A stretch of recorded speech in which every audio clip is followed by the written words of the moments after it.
Once, nearly 50,000 people lived in the city. Children went to a school, peoples went to a work, families spent their evenings in the park and playgrounds. But in a single night, everything changed. Within 36 hours, the entire city was evacuated. And even today, it remains frozen in time. This is the story of Chernobyl. Chapter 1: The city before the disaster. Pripyat was one of the most modern cities in the Soviet Union. It was built specifically for workers of the Chernobyl Nuclear Power Plant. Around 50,000 people lived there. The city had schools, hospitals, parks, shopping centers, and apartment buildings. Life was normal. People were planning their future. But on April 26, 1986, everything changed forever. Chapter 2: The Explosion. At 1:23 am on April 26, 1986, reactor number 4 exploded. A safety test was being conducted inside the reactor. A combination of design flaws and operator mistakes caused the reactor to become unstable.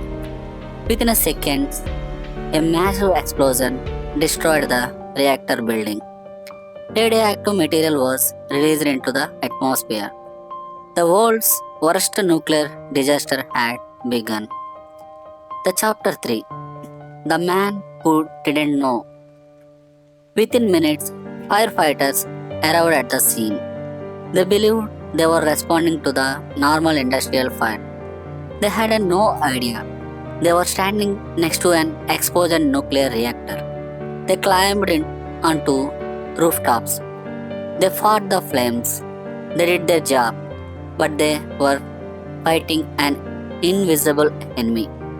The enemy was radiation. Many firefighters and plant workers received the lethal doses of radiation during their first hours. And the Chapter 4: The 36 Hours. Despite the explosion, the city was not evacuated immediately. For the next 36 hours, life continued as a normal. Children played outside, families walked through the streets, workers reported to their jobs. No one knew the true scale of the disaster. Meanwhile, invisible radioactive particles continued spreading across the city. The Chapter 5: The Evacuation. On April 27, hundreds of buses arrived in Pripyat. Residents were told to bring only essential belongings. Officials informed them that they would return in a few days. Most people left behind their homes, photographs, pets, and personal belongings.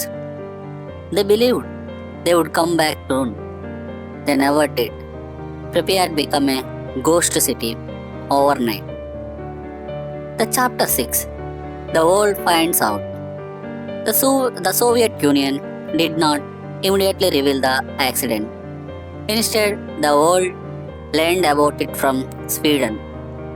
Workers at the Forsmark nuclear power plant detected the unusually high radiation levels.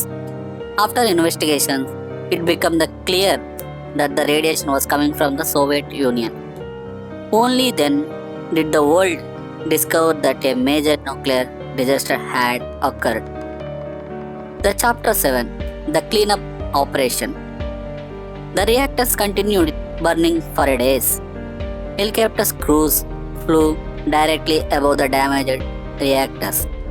They dropped sand, boron, and other materials in an attempt to reduce the radiation emissions. Thousands of engineers, soldiers, and emergency workers joined in the cleanup effort.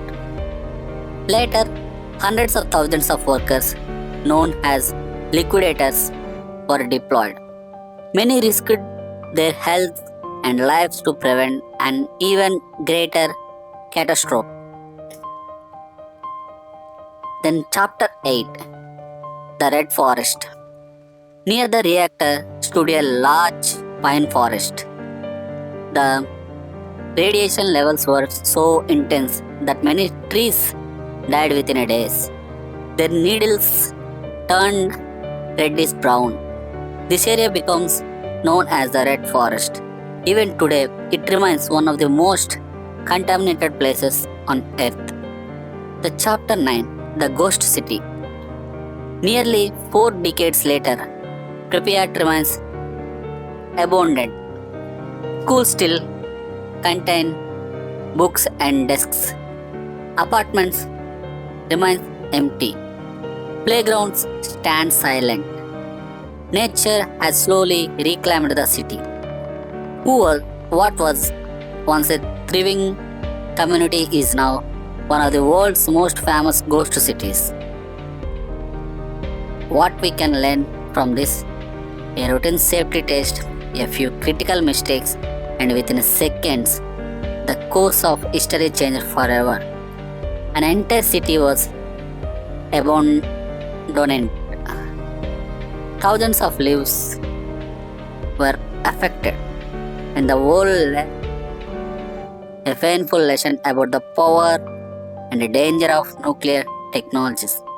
Today, Chernobyl stands as a reminder that with a great technological power comes great responsibility. This was not just a disaster, it was a warning to the world.